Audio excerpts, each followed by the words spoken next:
Well, the Royal Rumble has come and gone from Saudi Arabia. Many of you are not happy with the show. Many of you look at the show as a big disappointment. In other words, it didn't meet your expectations. And I have to say, I share in your sympathies with that. And there's reasons for that. And I'm not going to try to make this a ranting show because there were some bright spots for the Royal Rumble. Some quality wrestling. Some fun returns. But nothing, as Triple H would say, epic. And that's where I want to start with this because as WWE did a, let's be honest, piss poor job of promoting the Rumble, and yet we're still coming out of this feeling disappointed for most of us. That just shows you how underwhelming this event was. Now, would I grade it an F or a D even? No, I wouldn't. If you're looking for my overall grade, I'd give it a C-. Just below average. But even with that grade, going into this event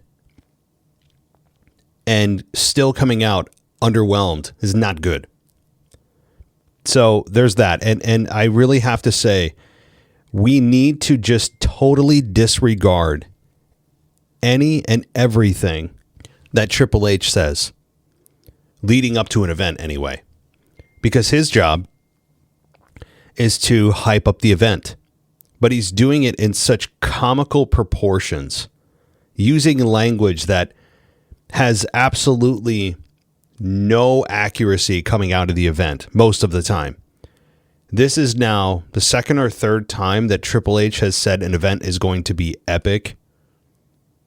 And I don't know any fan that I've seen anyway that's coming out of this event being in lockstep with Triple H's assessment. Coming out saying, wow, epic show. Has anyone said that? Now, again, it wasn't a horrible show. But when Triple H says it's epic, we just, guys, don't even pay attention to the language he uses anymore. It's nonsense. It is nothing more than him trying to oversell the show. And hey, it's his job to try to sell the show, at least in part. What's he going to say? You know, hey, look, we didn't want to promote this too much and build up the Rumble and make you kind of forget about it until the last week and a half because it's really not going to be that exciting. What's he going to say? You know, of course they're going to say that. Of course he's going to have to say it's going to be epic. Which is, of course, ridiculous coming out of this.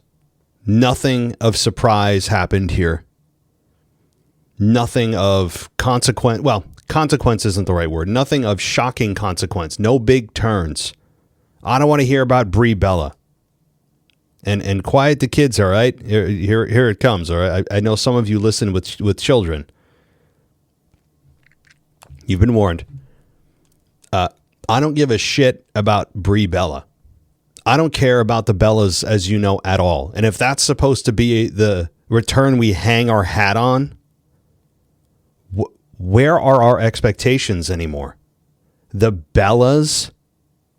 Really? That's what we're supposed to be up in arms about and losing our minds over and talking about how epic the show is because of Brie Bella? No. Now, she did admittedly get a nice reaction from the crowd. She really did. But it was a lot in response to who her husband is, not her. If you paid attention to the chants in Saudi, it was the yes, yes, yes chants. So keep that in mind as Brie Bella moves forward. I don't even find the Bellas that compelling on any level, really, outside of, okay, they're twins that are above average in physical attractiveness. That's kind of all they've got to bring to the table, and they know it. Nikki has, I think, a bit of a better ability in the ring than Brie, but they both are hanging on to an era and were the faces of an era that is long gone that we want to forget. The Divas era. They were the faces and trailblazers of the Divas era. I'll give them that. But that's not saying much. So, whatever. Brie Bella. Who cares? I don't. I don't know how many people do. Now, looking at the Women's Rumble, we'll dive into that in a moment, piece by piece. But the winner with Liv Morgan. I was wrong. I thought it'd be Bianca Belair, like many. We did not get a Bianca Belair return. Maybe I don't know what her finger is doing. If her finger is still injured, she may want to, at this point, just lop off her hand and get a prosthetic. That would be a quicker recovery than whatever the hell is going on with this finger of hers. But if Bianca Belair is going to return, I would hope it's before WrestleMania. She still certainly could be a part of the Elimination Chamber. Jade versus Bianca is still possibly on the table because of the Chamber. That's your second path to WrestleMania. So Liv versus Jade, not that exciting. Although Liv would immediately be the babyface in that. There's not even a question. Liv versus Stephanie Vaquer. Sorry, that's not a WrestleMania main event to me. Not even close. But Liv Morgan herself winning, I thought she wouldn't, only because it's a soft choice. I said at the time she didn't have a lot of momentum behind her. It didn't feel like she was being positioned for this victory. She was kind of in the tag team division for a while, but she won. And I am not going to sit here and complain about that choice. That's a bright spot for me. It wasn't Rhea Ripley winning, thank goodness. Nothing against Rhea, but that would have been the most vanilla choice they could have made. Same with Charlotte. Her and Liv, I think, Charlotte and Rhea's victories would have been very, very poorly received. And now there's a little tension between Charlotte and Alexa because Charlotte eliminated Alexa, right? And now we have to think about, oh God, is somebody turning on somebody? Which I hope not. So overall, Liv Morgan winning, not a terrible decision. Was the Women's Rumble particularly exciting? I don't think so. Obviously, some standouts are Lash Legend, who had a hell of a night. I had an idea that, and many of you did too, Lash Legend would be a big-time player in this. You knew she was going to be a part of it. They've been pushing her fairly high over the last several weeks since she's come onto the scene and aligned herself with Nia Jax. So she had a good night. And other women did too. We'll get into it. But first, I want to welcome you to the show. Welcome to the WWE Podcast. If you're new here, a lot of listeners do kind of pop in and out on the big-time PLE days and reviews. Well, I want to welcome you to the show. If you're new or you're returning, welcome or welcome back. You guys can go ad-free at patreon.com/WWE Podcast because that's a great way to go ad-free. And I know that many of you do use that as well as Apple. So we'll also get to some emails. I know I forgot about the emails this week. More like push them to this weekend is really kind of what I did. But I see them. I'm going to try to get to them here towards the end of the show. Some of them predate the Rumble. Some of them are in reaction to the Rumble. So stay tuned for that. It's not just going to be me and giving my opinion. You're going to hear from others as well. So you guys can email me too, by the way. mailbag@wwepodcast.com. So let's get to the Women's Rumble. And the number one entrant, Charlotte Flair. Number two, Alexa Bliss. Totally by chance, I'm sure. But I also did like, here's a bright spot before I get into the nitty gritty of things I didn't like. The elimination number, or rather, they had the entrant, how many people have been eliminated or how many people have been active. They had a nice little ticker at the bottom that kind of kept track of things for you, which is nice. I didn't mind that. I thought that was a nice touch. So props to whoever came up with that idea. So Alexa and Charlotte were in the first two in the match here. And the number three entrant was Kiana James. But Flair and Bliss did rough up James. And then, let's see, we had number four, which was Nia Jax. And by the way, the floor lights, I don't know what was going on here. I never got used to the lights in the crowd. It looked like the seats were completely empty. Didn't like it. Just my personal preference. I know I don't complain about a lot, so it's kind of a unique thing to hear me complain about things, but yeah, that's one. So number five was Ivy Nile. She hit some German suplexes, put James down with a DDT. Number 6 was Lola Vice. Number 7 was Candice LeRae. And number 8 was Jordan Grace. And it's not over until you win, a male voice said before her entrance music played. Grace ran to the ring and beat down a couple of wrestlers, shoved Vice and LeRae over the top rope to eliminate both of them. And then Grace followed it up by eliminating Nile and Jackson Bliss. They ended up on the apron. Flair threw a running big boot to eliminate Jax, and then Flair tried to save Bliss, but she also fell to the floor. So there's your little bit of tension here with Charlotte and Alexa with the bump. I thought it was intentional. Earlier on, I mentioned that there's some tension, and there still will be tension between Flair and Bliss. So number 9 was Becky Lynch. Big moment there, and she fought with Flair and almost eliminated her. Number 10 was Sol Ruca, who had a heck of a night, obviously, being the final elimination of the Royal Rumble. And then we had Ruca hit a springboard 360 clothesline. She followed up by putting Lynch down with a facebuster and super kicked her. Number 11 was Roxanne Perez. Number 12 was Maxine Dupree. 13 was Natty, not Natalia, Natty. Cole was very adamant that we knew that it was Natty, not Natalia. And number 14 was Liv Morgan. Cole said she finished second twice and third last year, and Perez and Bliss high-fived and then hugged. We then had number 15, Lash Legend. Legend pointed at the WrestleMania 42 sign, which I hate that. Number 16 was Zelina. 17 was Raquel Rodriguez. She had a fairly big night as well. She hit James with a big boot to knock her off for an elimination, but Bliss and Perez returned to the ring and hugged Rodriguez. Number 18 was Chelsea Green. Number 19 was Julia. Number 20 was Io Sky. 21 was Asuka. 22 was Rhea Ripley. So now we're getting to the big hitters. 23 was Bayley. 24 was JC Jane. 25 was Nikki Bella. 26 was Lyra Valkyria. 27 was Kalani Jordan.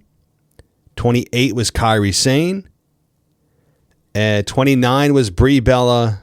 And 30 was Tiffany Stratton. So the end of the match here, the final 4 were Rodriguez, Morgan, Ruca, and Stratton. Morgan shoved Rodriguez over the top to eliminate her. Morgan smiled while looking down angry at Rodriguez, and then Stratton hit a springboard elbow on Ruca. And Morgan followed that with a knee strike, and Stratton hit the prettiest moonsault ever on Morgan. And then Ruca hit a double soul snatcher on Morgan and Stratton, and then she tried to dump them both over the top rope, which led all 3 women to skinning the cat, and they all survived and fought at the apron. And Ruca went for a soul snatcher, and Stratton saw it coming, shoved her legs, causing Ruca to fall to the floor, and then Morgan hit Oblivion on Stratton to eliminate her. You know, it's funny. Every Royal Rumble, there's always these finishers that every other time of the year, like all 364 days of the year, that when they get hit with whatever finish, they don't just pop right back up so that they can be eliminated. They actually just lay there, you know? So, I mean, that happened with several finishers throughout the Rumble for the men and women. And it's kind of, I mean, I know why they do it. So it's kind of an impactful moment. It keeps the rhythm going, but it also kind of is a little silly that so many different finishers, suddenly those people are popping back up just so they can get knocked over the top rope. You know, that you can't have them lay there and then just have the other wrestler just come pick them up and toss their ass over the top. But, I mean, it's just a little nitpick there. So, Liv Morgan wins. And Cole said Morgan was a bridesmaid no more. And Morgan celebrated and was mostly cheered. She played to the crowd, sat down, looked at the WrestleMania sign. She exited the ring, and then that was it. So, again, this Rumble was okay. The analysis I'm looking here at is, again, credit to Pro Wrestling Net because they always do such a great job. And here's the analysis that they have, and I'll give you my take on it as well. I'm not here to promote Pro Wrestling Net. Obviously, they're somewhat of a competitor in my space, but hey, they love wrestling. I love wrestling. What the hell? So the first half of the match dragged. The second half of the match was better, and the finish was fairly suspenseful, though Morgan did seem like a heavy favorite once it came down to her, Ruka, and Stratton. It'll be interesting to see where things go with Morgan and Rodriguez after Morgan eliminated her fellow Judgment Day stablemate, and Ruka had a good outing, and Barrett is right about her finish. So yeah, I would agree. The first half of the match was just... It did. It took a while to get going, and that's not a good thing, particularly when it's the first match of the night and you're ready to go, and it still felt like it dragged. This wasn't 2 hours in. This was minute 1. Not good. But yeah, it picked up. You know why it picked up? Because you got stars coming in. That's why. Star power is everything in this business, just like so many others. Really, every other platform of entertainment, movie, TV show, or other major sport, NFL, MLB, doesn't matter. Stars will always sell the tickets forever and always. So that's why it felt like it picked up, because simply we had more star power, which is also kind of typical for how Royal Rumble matches are usually laid out, whether it's the men or the women. You have a couple of big stars in the first half, the first 1 to 15.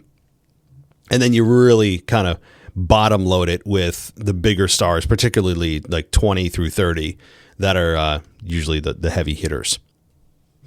Okay. We then have Gunther and AJ Styles. And remember, if Styles loses, he must retire. The match went 24 minutes, and I kind of had a feeling it would go this long, but deservingly so, with Gunther winning. He ends the career of AJ Styles. This to me was a bit surprising. Not a bad choice. Just a bit surprising on the timing. Because the timing is, this is the beginning of WrestleMania season. What are we doing? What's AJ thinking? What's WWE thinking, most importantly? It's not really up to AJ per se. If they have something planned for him at WrestleMania and AJ said no, then it's on AJ. We'll never know the backstage stuff, at least not right now. Weird timing, but a really good match. He did hit a Styles Clash on Gunther. I didn't think he could do it. He got one. So credit to both men. I don't have an issue with this decision. The match was laid out great. Some kickouts of finishes as expected, because that's just what we do now. The Styles going for a phenomenal forearm, and Gunther was waiting and tried to hook him into a sleeper, but Styles reverses it. Gunther grabs the ref, and then mule kicks Styles. Gunther powerbomb Styles, another strong near fall. Gunther then was barking at the referee over not getting the 3 count. And then Styles used the ropes to pull himself to his feet, and Gunther threw chops at Styles, and it was great. This was a really, really good match, but AJ Styles loses. He loses the match. And now, what does he do? Well, does he go to TNA? Does he maybe somehow have a loophole that if Gunther would allow it, he'd come back for WrestleMania? I mean, this sounds insane. But would you guys even want to see AJ Styles and Gunther again? If you did, WrestleMania is the time. But it's like, what kind of already, the fact that Gunther beat him and then he'd allow him to come out of retirement to beat him again is a little silly. But I'm saying it is a WrestleMania worthy match. I still want Gunther and Brock, but it is what it is. AJ Styles apparently is done in WWE. And if this is truly it and there's no storyline thing going on where he's coming back and Gunther allows him to, it's WrestleMania season, so anything can really happen. Any kind of, detour that they want to take, they can take here, because WrestleMania season, all hands on deck, right? No matter how silly or, whatever the case may be. They really still may have Styles show up at WrestleMania, but I really would have bet a lot of money here, and good thing I didn't, that Styles would have come away with a victory. But it was by DQ, which would keep his career alive, and then he'd go to WrestleMania. I don't know of another major star that purposefully ended their career 3 months before WrestleMania. Not, I don't know. I know WrestleMania is not the end all be all. It really isn't. Maybe another WrestleMania that AJ wouldn't have done much for him. And he's like, no, look, hey, I just want to stop tearing up my body. I want time with my family. Hey, you do you, bro. Yeah, I have nothing bad to say about that. Maybe another WrestleMania isn't appealing to him. He's been there, done that. But how many times? 10 times? More than that? So to him, it's like, what the hell? Yeah, they're not going to have any big match for me at WrestleMania. Yeah, it'd be a nice payday, but maybe money's not an issue. Maybe he's just satisfied with his career and he knows in his heart he's done. And if that's true, great. Cool. So a lot of thank you AJs and the hand symbol. It was a nice moment. But the win added really well to Gunther's career killing, I guess, aura. His legacy that he's forging now is about killing careers. He can add AJ to the list of Goldberg and John Cena. Now, I will say that both of those men, rather Goldberg and John Cena, they didn't retire because of Gunther. They retired despite the outcome. Gunther just happened to beat them in their final matches. That's an important point, and that's not going to be driven home by WWE because they're trying to sell Gunther as a career killer. In reality, this is fairly the first career killing match that he has had, but they're not going to give you that distinction. They're going to say, remember Goldberg, remember John Cena? AJ's like that. It's like, no, he's not. AJ put his career on the line. Goldberg didn't. John Cena didn't. They were already of their own volition, their own choice. They said they were ending it win, lose, or draw on this date, and their final match was Gunther. So they lost to Gunther in their final match, but AJ ended his career because of Gunther. That's the difference. Nonetheless, it's not a complaint as it is just an important distinction. And you know, as a fan, I think you should just take note of that. You know, when they try to pull the wool over your eyes that he's a career killer, it's like, well, is he? This is his first one. Truly his first one. But fine, we'll play along because Gunther is a big deal. He really is. So, before I forget, let me take a little sip here of my beverage. The 2K26 cover superstar, I think it was revealed on the pre-show, is CM Punk, right? I mean, we have the King of Kings, which is stupid. As far as like a special edition, and actually let me go to the site WWE 2K26 just because I want to make sure I have all the information correct. So the 2K26, it's the tagline is "The show never stops," and we have a CM Punk as the cover star, and that's the standard edition. The next up is the King of Kings edition. And I'm not going to go through everything that it has. You guys can go on 2K's website and check that out. Then it's 2K26, the Attitude Era Edition. Okay. And that is expensive enough. I think that one is $100, maybe $120. The Monday Night War Edition is $150. The Monday Night War edition of 2K26 is $150. Do they think they are GTA 6? I have never, maybe I'm wrong with 2K25. I actually didn't even buy 2K25, not just because I don't have time to play video games. I used to love the wrestling games. I would literally count the days until they released like the next SmackDown versus Raw. Or at the time, I remember counting down from, SmackDown, Just Bring It, to Shut Your Mouth, to Here Comes the Pain, to then it was, I think, SmackDown versus Raw. SmackDown versus Raw was 6, 7, 8, 9, blah, blah, blah. And then they eventually changed it to 2K12. I think it was WWE 12 and then 13 and then 14 and then 2K14, 15. So like it's evolved over time. And I used to count down the days. It would be like a holiday. You know, you look at the rumors of what's in the game and this and that. And I mean, I don't know if that's even done by people anymore these days, but I remember it was such a big deal. And the video game was one version of the game for like $60. At the time, PS2 or PS3 or PS4, even PS5 up until a point. And then suddenly there's these tiers of gaming, of the strategy that Call of Duty has implemented. I'm sure GTA will implement, but people would empty their bank accounts for GTA and will empty their bank accounts for GTA. And it's just been this tiered structure of marketing for gaming. And you don't even have to go to the store anymore, like GameStop or wherever you pick it up, Walmart or Target, or you can buy, of course, on Amazon. You know, all of those places where it used to be such a tradition to go and wait for the game to come out. It was a midnight release, especially when a new console was coming out. I remember how big PS2 was. Obviously PS3, which ended up being kind of a disaster of a console.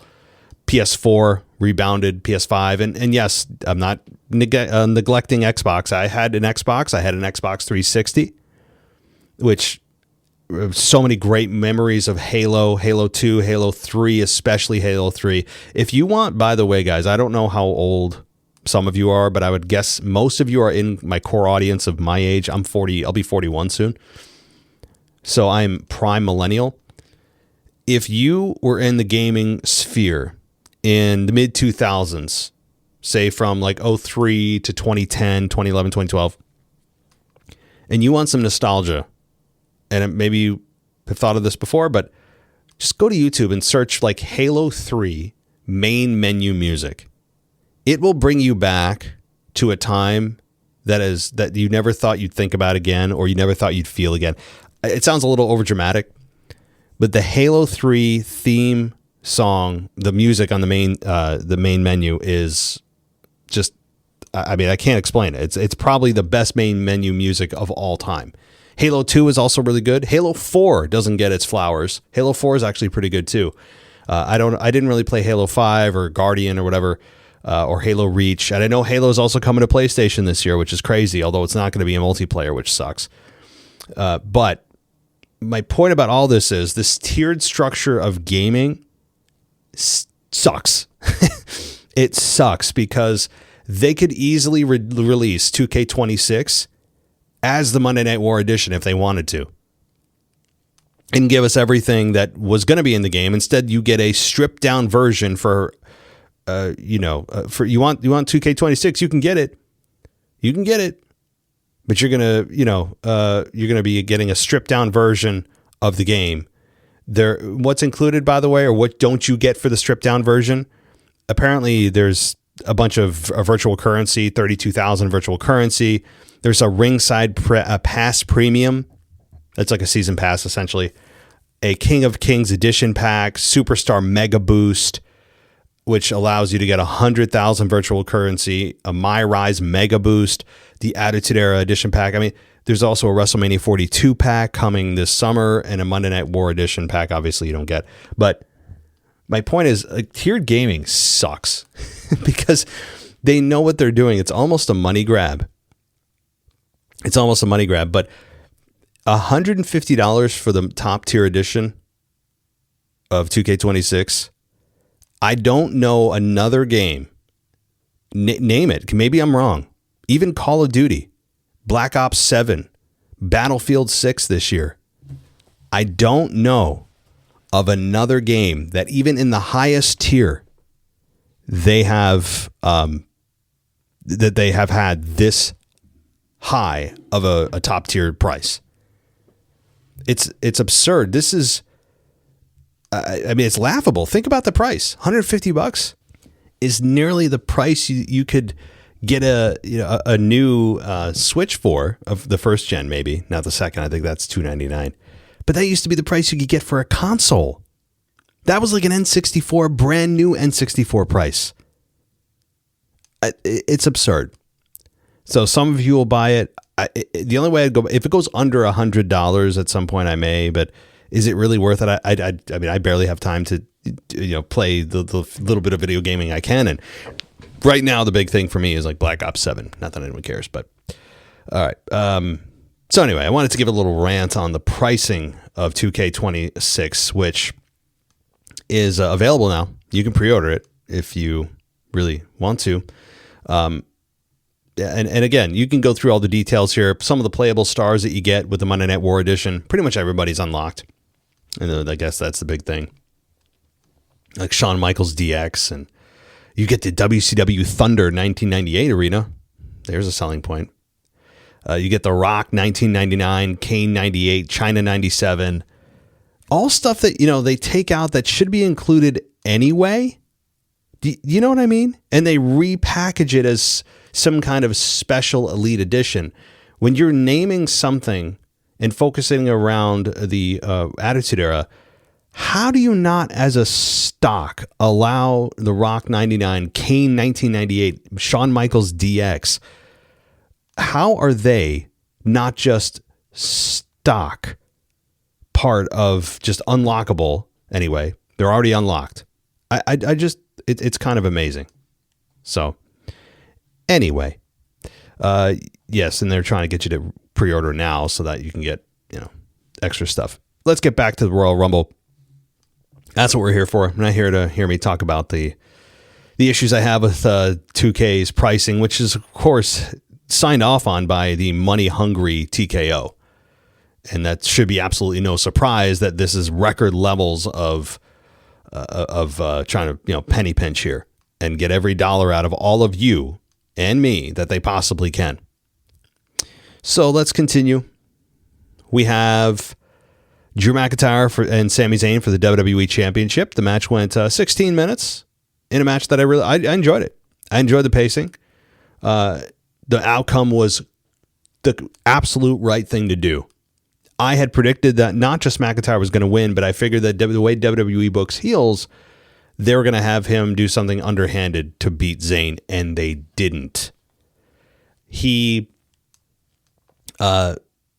McIntyre, anyway, he is the right guy at the right time right now to hold this championship.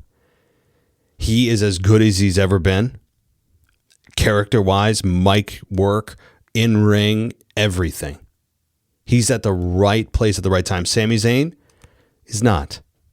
He had a great moment a few years ago, as we all know, at the Elimination Chamber against Roman Reigns, and they didn't pull the trigger. Ever since then, he's been on a general downward trend. And now he's screaming. I'm sure he'll scream and complain about, how he's always he's always the runner-up or whatever. And he always seems to be.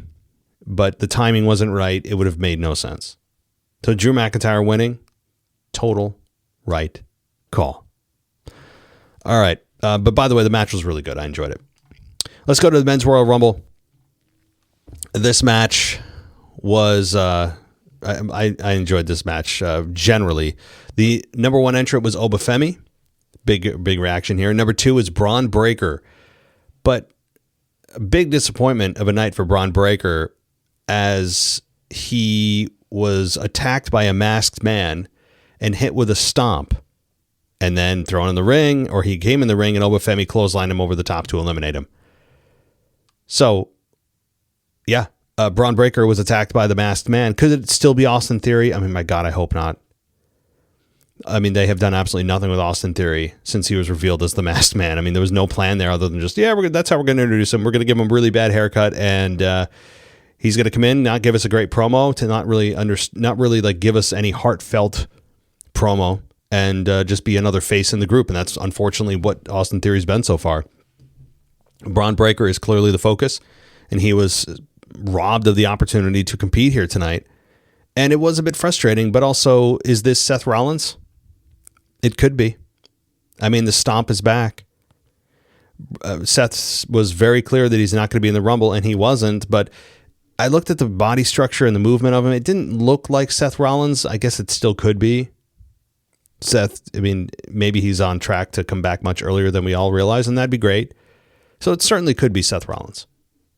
Makes sense, too, the way Seth left. So we got number 3, Solo Sikoa, 4 was Rey Mysterio. Good to see that Rey's back and not from a potential horrific injury on Raw, but looks like he's okay. Rusev was number 5. Number 6 was Matt Cardona. Number 7 was Damian Priest. Number 8 was Javon Evans. 9, Mr. Iguana. I you know what I think about this kind of nonsense. Number 10 was Trick Williams. 11, Cody Rhodes. And Cole said Cody was looking to join Steve Austin as a 3-time Royal Rumble winner. I hope that he doesn't, but at some point I'm sure he will. And number 12 was El Grande Americano. 13 was, again, El Grande Americano, but the Chad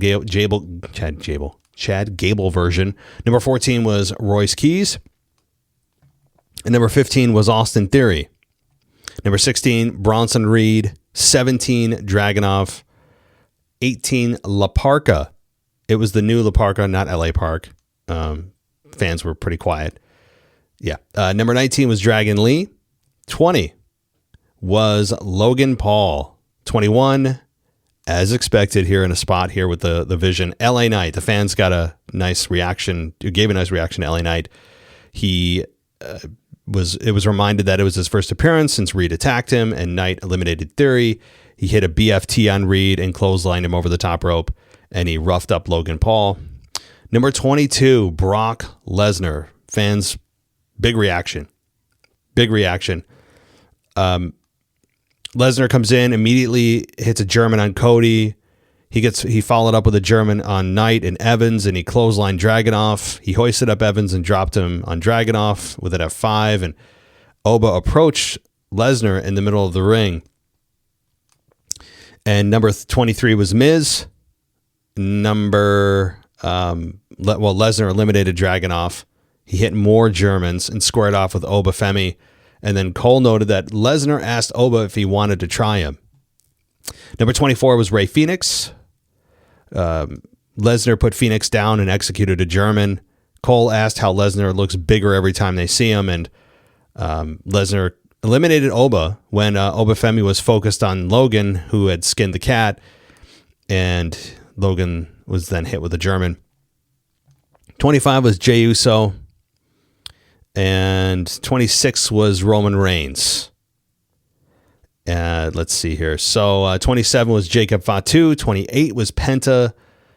29 was Randy Orton. And Orton entered the ring. He put Jay and Penta down. We had number 30 as Gunther. Not Chris Jericho, but Gunther. And there was also a graphic noting that Gunther had the longest time ever in a Rumble match in 2023, and I think it was 61 minutes and 40 seconds. And let's see here. Evans went for the OG cutter. Orton hit him with an RKO. And let's see here. The Fatu stared at McIntyre. Reigns tossed a distracted Fatu over the top rope to eliminate him. Jay tried to eliminate Reigns. He eventually gets eliminated himself. And the final 4 were Reigns, Orton, Gunther, and Paul. Lesnar was also eliminated just kind of half-heartedly. It was just, I don't know. Lesnar did not have a huge impact in this match, which was sad. Yes, him and Oba Femi were a fun face-off, and maybe that's a tease moving forward. But, yeah, so no Chris Jericho. The ending here is Orton hitting Reigns with an RKO. Gunther eliminates Orton, and then it comes down to, once again, Reigns and Gunther. And I say once again because Gunther has been the runner-up, I know, at least twice. One with Cody Rhodes, and here with Roman Reigns. Reigns escaped Gunther's sleeper and speared him before tossing him over the top. So Royal Rumble winner, Roman Reigns. And here's the analysis according to Pro Wrestling Net. They said, the pyro had to be a Saudi thing. There's no way the money-crazed TKO executives signed off on that pyro budget. Anyway, Reigns isn't the most exciting winner, and I'm not crazy about him showing up after a long absence and winning, but the live crowd ate it up. It's as simple as Reigns winning the Rumble, followed by Cody winning the Elimination Chamber. The men's Royal Rumble was entertaining, but some of the eliminations should have meant more. Yeah, I agree. Yeah, like Brock Lesnar's, for example.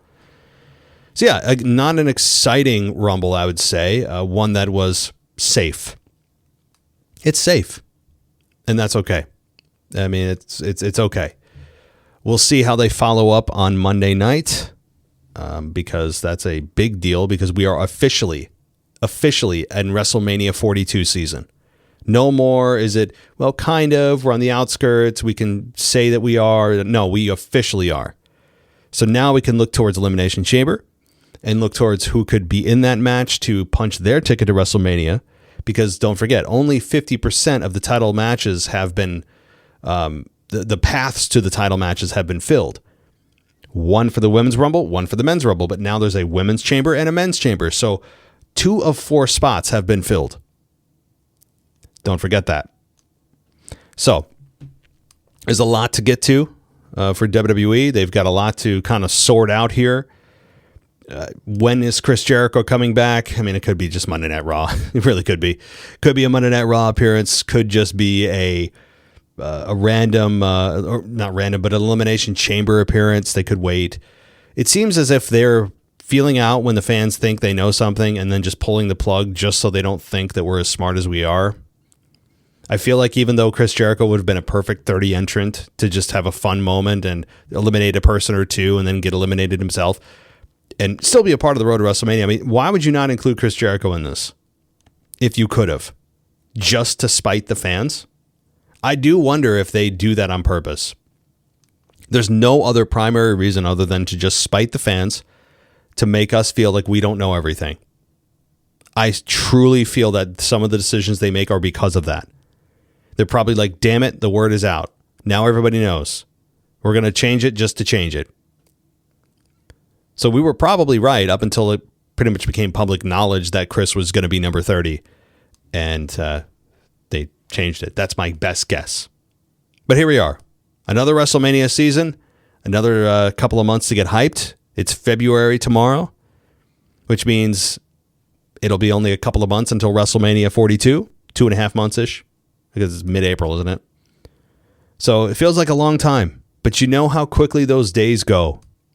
You know, one time you turn around at one point and it's, it's like whatever it is, how many days we're out, like 70 days or 80 days, whatever it is.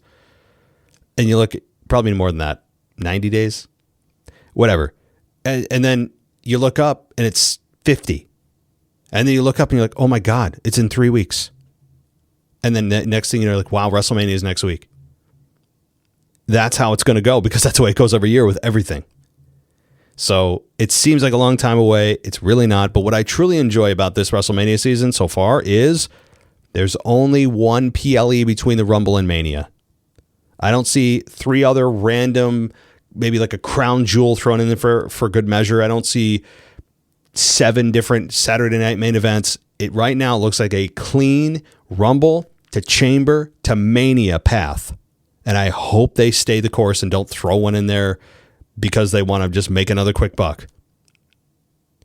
But nonetheless, overall, C-, I would say, for the Royal Rumble.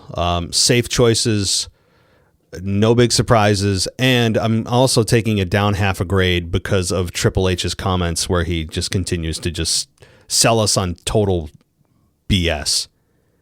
It's just total BS. I mean, I don't know, unless he truly believes it. There's also that possibility, too, where he truly believes in what he's saying and not just towing the company line and saying what he thinks they want him to say. Epic. Anytime Triple H uses that word anymore, ignore it. Ignore it. You have been schooled on his epicness a couple of times now. So don't listen to anything he says prior to events. All right. So let's get to an email or two. Let's see. I don't know how many I'm going to get through, but I'm getting them as we come in here. I see you, DJ. I see your email. I see a couple of other people who have, let's see here, put in their emails. So let's get to, I'll get to a couple here. Let's get to Warpath. He's a patron, and he says, and this is his predictions. Again, some of these do predate the Rumble. So he says McIntyre's going to beat Sami. Drew's not going to lose it this soon. I hope for a good run for him. Agreed. And looks like we're on track so far.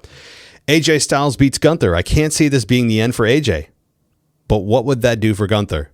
Well, I mean, I think we're seeing it. They're trying to build him as a career killer. That's, I mean, the ultimate goal here. Men's Royal Rumble. I would like to see Obafemi win, but that might be too soon. I hope it's not Cody Rhodes or Roman Reigns. I like Roman, but not to win this. Not sure who any surprise participants on the men's side will be.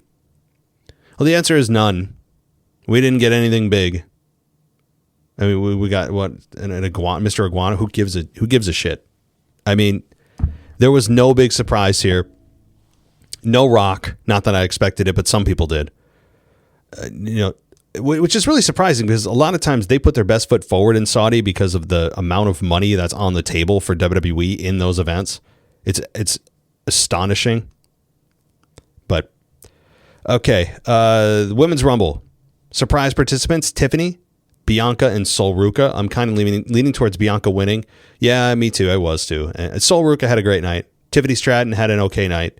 She at least did return, but no Bianca. No Bianca. It's Liv, you know. I'm hoping for a Jade and Bianca program coming out of the Royal Rumble. I do like what they're doing with Jade. Other than the lack of promos from her, I think her heel character is spot on. I know she's not defended her title yet, but the women's division on SmackDown is very thin. Jordan Grace just got there and is an interesting opponent for her. I want to see Jade in a meaningful program to see what she can do. It's time for her to sink or swim. As always, I'm looking forward to the Rumble, even though it's in Saudi. Warpath out. Thanks, Warpath. Well, we'll see what Jade can do on the big stage. They are clearly trying to push her towards one of maybe the main events of WrestleMania, do I dare say, if they go that road. But right now, Jade, her hero character there's not a lot there. That's the problem I have. We all know her look. Her look is really the only reason she's here. Let's be totally real with this. She's simply here because of how she looks. Okay. And that sounds like a slam on her, but it's really not. There's a lot of guys that I could go through chapter and verse that did not have great in-ring ability that were there simply because of how they look. Do you want a big one that sounds insane? Andre the Giant. Do you think he would have been in WWE or WWF back in the day if he didn't look the way he did? No. Right? Like, so when I say it, it's different when it's pro wrestling because look can cover a lot and it can sell a lot. But with Jade, she's your champion, and in today's product, it has to be more than just look. All right, and I don't mean to disrespect Andre. I mean, Andre the Giant is still one of the greatest of all time, not just because of how he looked, which was just, I mean, one of the most iconic looks of all time, and his personality backstage, and he had decent promos. Obviously, his accent and was a little bit tough to get through sometimes. He was part of the Princess Bride? That was what he was in, or whatever. He has actually a fascinating backstory if you ever get a chance to look at some documentaries. I think A&E did a great kind of biography of Andre the Giant, which is just cool, really cool to see. I know some of you weren't even alive when he was wrestling, but anyway, my point is Jade has to have more than her look. And right now, the promos are killing her. In ring, she's still not great, but she's making baby steps. So I hope it's Bianca and Jade as well, because Bianca could carry that match. She's a very safe opponent for Jade. It was a fantasy matchup right when Jade came in. You have Bianca, who is as athletic as they come. She could help Jade immensely, and they have a few months to get ready. I think they could do it, and they very well may. Even though Bianca didn't return tonight, again, there's two paths here. One of them's been filled for the women. The other path is not yet determined. And we don't even know who Liv's going to challenge if Stephanie Vaquer continues to be champion. Right? I can't see Liv and Stephanie Vaquer one-on-one at WrestleMania. That doesn't really jive with a WrestleMania title match for the women. No disrespect to Stephanie, but she's kind of on... she's on I think the outskirts of a main eventer, a true main eventer. I know she's champion, but that doesn't mean to me that she deserves the main event, because I don't think when I look at somebody who's champion, I look at them and say, hey, is the belt making them, or are they trying to make the belt? And right now it feels like they put the belt on her to try to elevate her, when I'm a big believer on the other way around. So we'll see. I mean, there's a lot of time, a lot of moving parts, so it's really hard to say who's going to face who right now.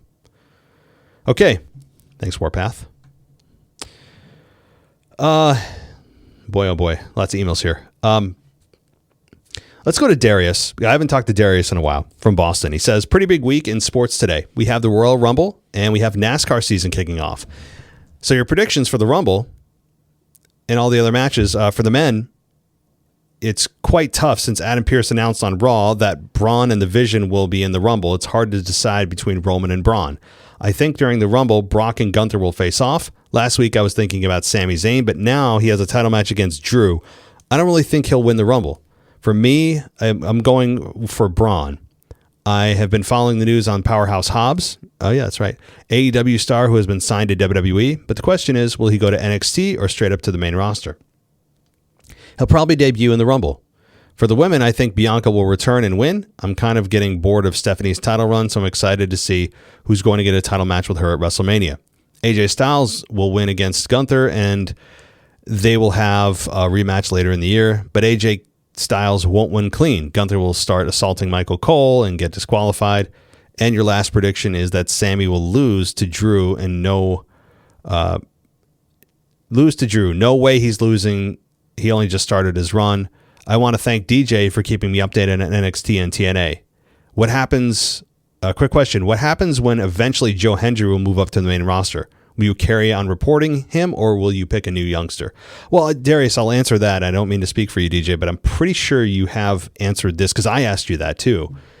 I believe he said he's going to continue to pump out the Joe Hendry report. I'm almost positive he said, even when he comes up finally, whenever the hell that is, in a consistent appearance on the main roster, presence rather, he's still going to do it, I believe, unless he's changed his mind. And what we'll actually do. All right, so DJ, I know you take some time to pump out that report every week. What we're going to do, we're at the very end of the show. I'll end the show with your report. All right, I'll end your show with the report. That way you're able to get in. Because if I don't put it in tonight's show, I'm not going to be recording maybe for a couple of days. And by then it's a little bit old, so to speak. So, all right, but DJ, speaking of your email, let's get to that. All right, because I do have other people who are reacting to the Rumble I want to get to, and then we'll close out the show. So DJ says, it's here. The biggest and most exciting PLE of the year, in my opinion. The Royal Rumble has the potential to be a very stacked event, especially with multiple returns and surprises for both the Rumble, especially the men's. Will Chris Jericho make his return, even though he's still listed on AEW's roster? Will Brock Lesnar, which I hope is not the case, win the Rumble after making the announcement on Thursday or yesterday's Pat McAfee show? Will Obafemi have a breakout Iron Man-like performance and last all the way to the Final Four after eliminating approximately, in my opinion, 13 men? And most importantly, could this be the year that Braun Breaker steps into WrestleMania main event after winning the Rumble? Yeah, so DJ, I think obviously we have all the answers now. No Chris Jericho. Brock did not have in Brock Lesnar's world, did not have a very impactful night. I understand he eliminated Obafemi. They might be going there for WrestleMania. That's fine. Obafemi did have a big night, as we all know. He didn't have an Iron Man-like performance, but still was very impactful. Big night for Oba. And Braun Breaker, no. We all know with Braun. Nope. Masked Man attacks. Yeah, so... not exactly the most exciting answers here, but the Women's Rumble. Will Bianca return and be the potential runner-up? Will Paige make her return? Ooh, there's a name I didn't think of. Good, DJ. Hopefully all these questions will be answered. Now to your quick predictions.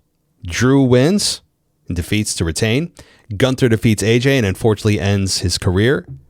Women's Royal Rumble winner, you're going to say, I'm going to pick different and say Bianca Belair. The Men's Rumble winner, you're going to say Braun Breaker. Yeah, DJ Kuzmo signing off. Have a great weekend. Enjoy the Rumble. Yeah, so let's go Mets. Yeah, I mean, hey, the Mets stacked this year, man. You guys are stacked. You talk about being able to score runs and hit your way out of mediocre pitching. Because your closer, right, Diaz, he's gone. I forget where he went, but some other team actually outbid the Mets, which is like impossible with Steve Cohen, who's got about as much money as the entire country of Saudi Arabia. I mean, money is no object to him. But you guys, you guys have a stacked lineup. Stacked. So we'll see. I think you guys are going to have should have, barring crazy injuries, have I think an NL East winning year. Despite last year's just collapse. I mean, sorry, but I know you're a Mets fan. I actually don't hate the Mets. I'm a Yankees fan, and I'm told I'm supposed to hate the Mets.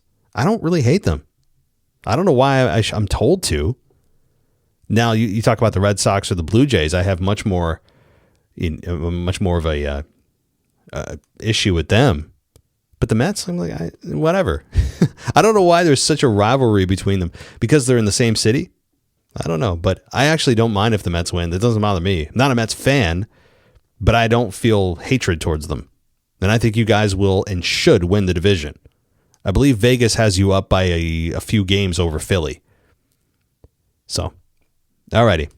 DJ, thank you. Again, we will get to that Joe Hendry report. That'll be the last thing on the show. That'll end the show.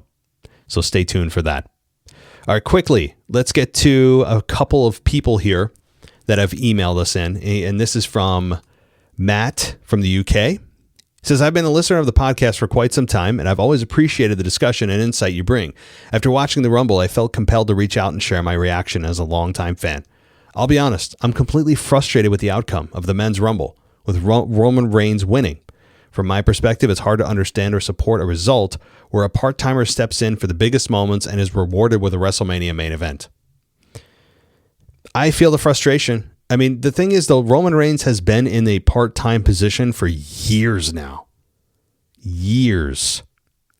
He was the champion as a part-timer for 4 years. So, I mean, it's just kind of the world we live in. It's the world we live in now of big stars, but they wane as they get older and they don't need to do a lot of the shows. They get paid top dollar because they've earned it. And if they're, WWE views their star power as a more lucrative than them appearing more, then they're going to go with the big star because big stars sell. Star power will supersede everything. For good or bad. I'm not saying it's always a good thing. In this case, what you're saying is true. You have people that have been there longer that are grinding, but you know what? Roman Reigns did the same thing for a while. Now, he had a horrible Rumble in 2015. We all know the infamous Rock moment where he couldn't be saved even from The Rock coming out to help him. I still go back to that Rumble because it makes me smile every time. But Roman Reigns was a young guy at one point too. And you had remember Batista winning the Rumble? Remember that? WrestleMania 30 with Batista winning? And you had a lot of guys at that time that you could argue, hey, what are they doing? Why aren't they? You get the Batista winning the Rumble? I think it was 2014? So again, it's the cycle of star power and stardom. I totally get your point. It is frustrating. And I'm sure the guys and gals in the back would say the same thing, but it's just the nature of the beast. It is cliche to say, but in this case, it's true to say you can't hate the player, hate the game, because this is just part of the game. Okay, there are so many full-time wrestlers who show up week after week, put their bodies on the line, who work hard and build momentum with the audience. Seeing that effort sidelined in favor of someone who only appears at major events feels unfair and disheartening as a fan who invests time and emotion into the product. Well, again, yeah, I mean, I'm with you. I totally, you are thinking rationally. You're thinking rationally. You just have to remember what is always going to be the big draw. What, if you're a company, what will bring the most eyeballs to your product? Somebody that's up and coming and you want to make them feel good and reward them for all their hard work, but they're a fraction of the star power of Roman Reigns just to make them feel good? Or are you going to go with your tried and true formula of Roman Reigns winning, or a big star in this case winning, doesn't have to be Roman, of course, and have the internet talking about Roman Reigns, who came back? He's not there a lot anymore, but we know that. We kind of are numb to it at this point. And now what's funny is we're going to have people who were complaining for years about Roman Reigns being a part-time champion, wanting him to be champion again. I don't know if people are just, it's been enough time now since he lost the championship where they're okay if I would imagine he's going to face CM Punk. We'll see. But if he takes the belt off of Punk, are people going to go, oh, wait, what did we just do? Wait a sec. Wait, guys, remember WrestleMania 36 to WrestleMania 40? Remember that? Or WrestleMania 30. Well, he became champion at SummerSlam. What was it? 2020? Yeah, SummerSlam in 2020 and lost it, obviously, WrestleMania 40. So, yeah, be careful what you wish for. But, all right. Roman Reigns has obviously a huge impact on WWE, and this isn't meant to dismiss his past contributions. However, the continued prioritization of his part-time appearances over the active roster makes it difficult to stay engaged and exciting about long-term storytelling. The Royal Rumble result in particularly left me feeling more angry than entertained, something I never want to feel after one of their biggest shows of the year. Well, I'm glad you just felt something for the biggest show of the year, because I don't think they remember they had a big show of this show, because the way they promoted it and essentially just disregarded it. I wanted to share this perspective because I feel like many fans feel similarly, and I value the podcast as a space where these conversations can happen honestly. I'd be very interested to hear your thoughts on this decision and how WWE justifies it moving forward. Thanks for taking the time to read and continue to give fans a platform where their voices can be reflected and discussed. Well, Matt, yeah, this is what's great. I mean, I can hear from you guys, and we can interact, so to speak. And it seems like I would guess there's a lot of fans that do feel your way. That many fans are thinking this is ridiculous. We've invested time in this star, that star. Say LA Knight, for example, who has been there forever. He's had years now of support, organically. He's not a flash in the pan. He has withstood the test of time, from a fan perspective, from a fan support perspective. LA Knight is a guy you could point to and go, wait, what about him? And I agree. But again, Roman Reigns, while I totally understand what you're saying, you're not dismissing his past contributions. He's a part-timer. It is going to be and will forever be about star power. And what we saw last year, right, with Jey Uso, he wasn't the biggest star in that match, not by a long shot, and he won, and it ended up being a failure. I think an abject failure. That wasn't even like, well, it kind of worked. No, it didn't work at all. I mean, it was just, at times it was embarrassing. But that's okay. Not everybody can do that. I'm not saying it's easy. But he clearly could not take the pressure. He didn't feel like he ever fit the role ever. And they went with a guy that maybe they could catch lightning in a bottle with Jay, and it didn't work. So this year they went with a safer move. They went with Roman Reigns, who they know can always put on a great match. He has, I think, a decent amount of gas left in the tank. He's not, the thing is, Roman, he's not a 55-year-old retired vet coming out to, make a big payday and have a fantasy match at WrestleMania. He could still go full time if he wanted to. He's just able not to because he spent so much time grinding, and now he's able to kind of enjoy his life while making wrestling just a small part of it. And I'm jealous of that, man. Like, you're making millions and you are doing something you love, but not killing your body, and you're able to do it part time. Good for him. I mean, I from just a human perspective, I respect that. Who wouldn't want that? And if someone is, that's BS, that's just because you're jealous. Not you, Matt, but if someone argues that's ridiculous, they shouldn't. Well, no, Roman Reigns is one of the biggest names in wrestling. He is a needle mover now. He is a true draw. He makes waves and noise and gets social media buzzing when he comes in. That's special. He's an attraction now. But he's not just an attraction from a visual perspective, right? He can go. He can go. He can wrestle his ass off.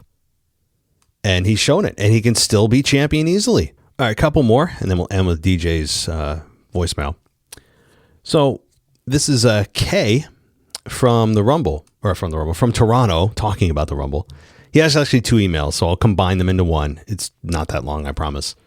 So Kay says, long time stuff, but stuff has been complicated. Still okay. Still listen regularly. I appreciate that.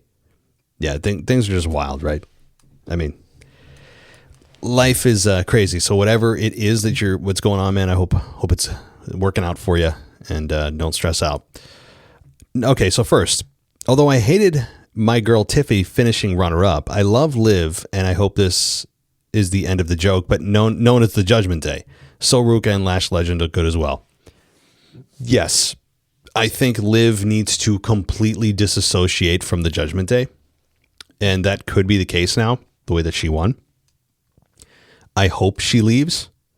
The Judgment Day have really not even entered my mind. I have intentionally ignored them on my Monday Night Raw reviews because I just have no respect for that group. I'm not saying the people in the group. I'm saying the concept of the group I have no respect for anymore. And that group's momentum died a long, long time ago.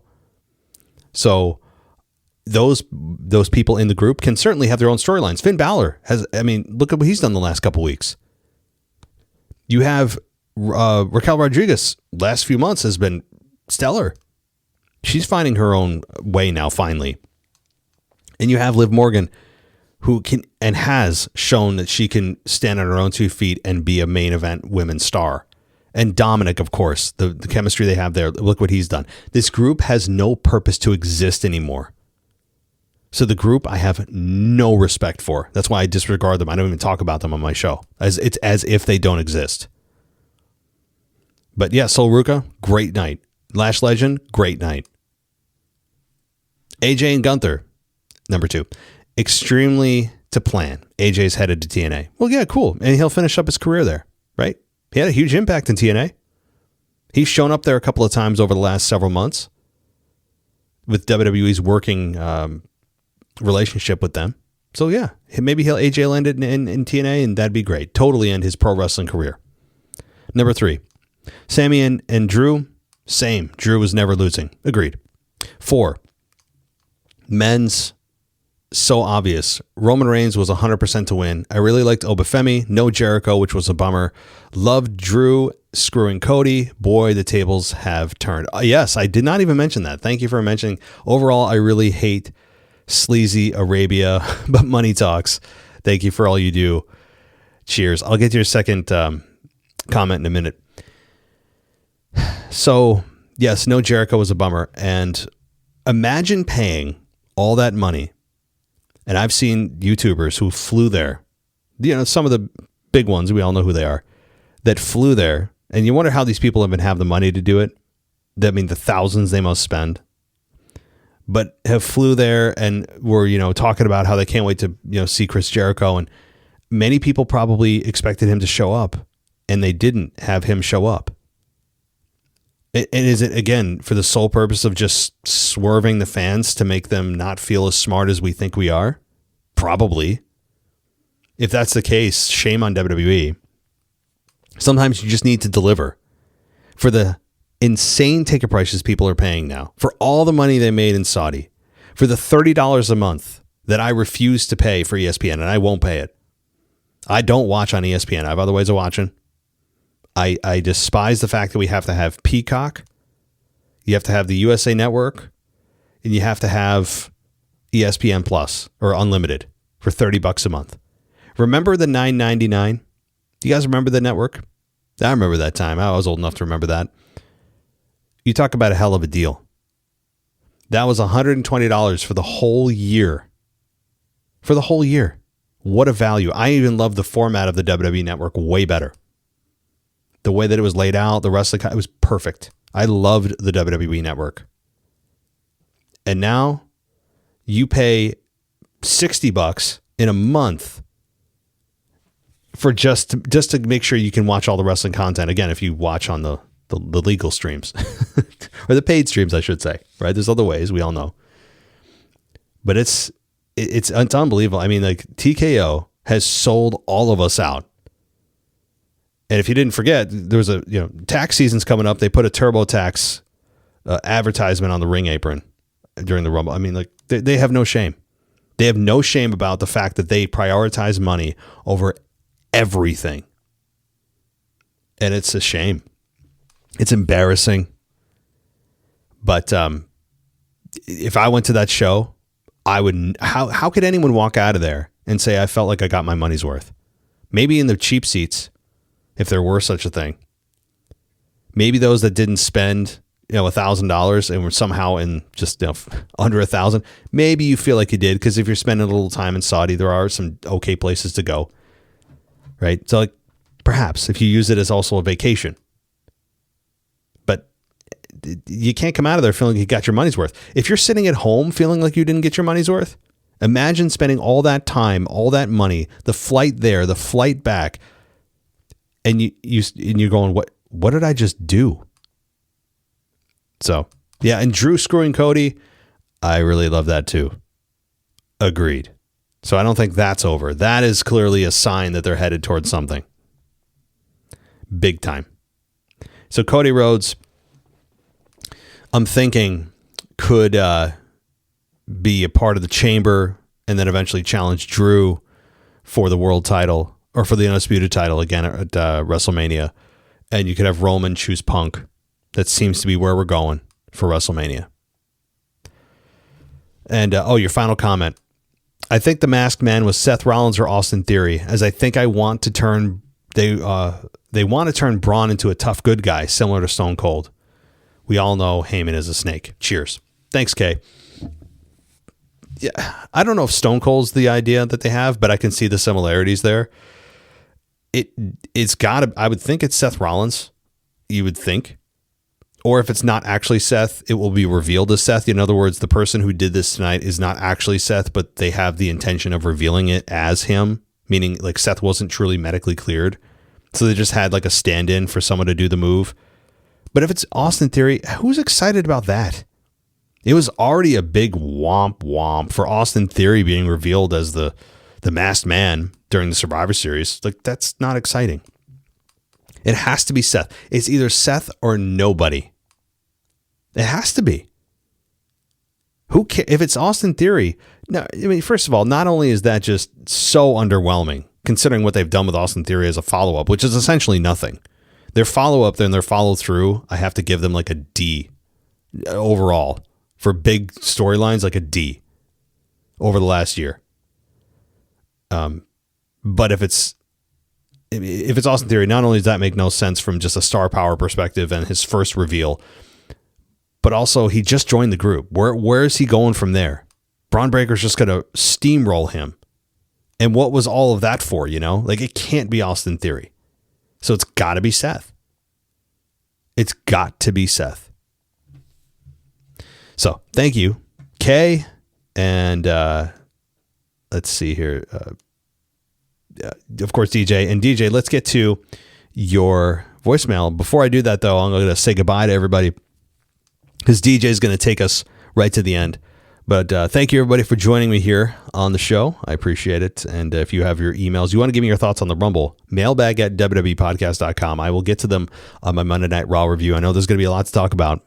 There already is.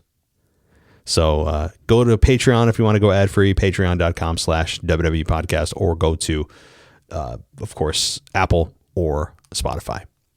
Thanks, everybody. We'll talk next time, and I'll let DJ take it away. This is DJ Kuzmo back at it again on your Mailbag Show. Record you live on a Wednesday morning, and you know what time it is. It's time to say his name and he appears.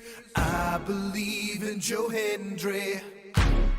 I believe in Joe Hendry. That's right, folks. Joe Hendry is his name as I take you to my 81st episode of The Journey Report. And like always, coming to you live from an undisclosed location. And speaking of number 81, just a quick sidebar, folks. In the world of the NBA, one of my favorite things to watch besides pro wrestling. A couple of days ago, most specifically on January 22nd, it was the 20th year anniversary of Kobe Bryant, aka the Black Mamba, scoring 81 points. It was on that day, on January 22nd, 2006. Were you there in 2006 on January 22nd? But anyway, Kobe scored 81 points to help the Lakers get a comeback victory against the Toronto Raptors with a score of 122-104 in the old Staples Center in downtown LA. At that time, it was the second highest amount of points scored in an NBA game behind the legendary Wilt Chamberlain, who had scored 100 points.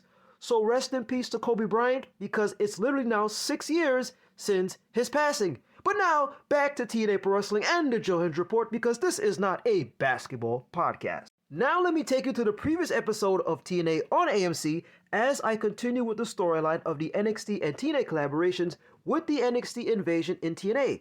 We get a backstage segment featuring Ariana Grace and her father, the Director of Authority, Mr. Santino Marella, as Ariana is apologizing to her father for all the pain that she caused him. Ariana blames her husband-to-be in Mr. Stacks for putting ideas in her head. Ariana calls Santino the best dad a girl could ever ask for. Ariana begs and pleads for Santino to forgive her. Santino was reluctant at first, but he couldn't stay mad at Ariana, his daughter, so he hugged her. But the question is, was this a ruse and a scheme that Ariana is plotting against her father? Because something seems very, very fishy. Also on this same episode of TNA on AMC, we get an appearance from the TNA World Champion, Mr. Mike Santana. Santana plays a brief voice message from his father before he passed away. Santana's father mentions 3 things to Santana. 1, you earned your way here. 2, you deserve to be here. And 3, you belong here. After playing this message, Santana talks about rebuilding himself from the ashes of injury, addiction, and depression to now taking the top spot in TNA as the TNA World Champion. Santana goes on to say that the journey wasn't perfect. When I fell, I picked myself up and kept fighting. Now I'm the guy. And then Santana closes off by saying, I earned it, I deserve it, I belong here in TNA. But then we fast forward to a backstage segment of Mike Santana and Nick Nemeth, aka Dolph Ziggler. Nick Nemeth warns Santana that emotional champions don't last long. Nick declares that he will call his shot and win the TNA World title. But then Nick asks the impulsive question to Santana by saying, how will you be able to look at your daughter after that? All of a sudden, Santana automatically puts up his fist and attempts to attack Nick Nemeth. However, the security guard broke it up. It's just a matter of when will Nick Nemeth call his shot and challenge Mike Santana for the TNA World Championship at the moment when Santana least expected. Now in gearing up for this Saturday's Royal Rumble, live from Riyadh, Saudi Arabia, just like following in the footsteps of former TNA champions like Mickie James, Jordynne Grace, and Joe Hendry, I predict that Mike Santana, the TNA World Champion, will make an appearance in the Men's Royal Rumble. But the question is, what number will Mike Santana be coming at? That is left to be seen. But back to Joe Hendry. If you all remember this, folks, if you remember to say his name, he might just randomly appear, and most likely at the Royal Rumble.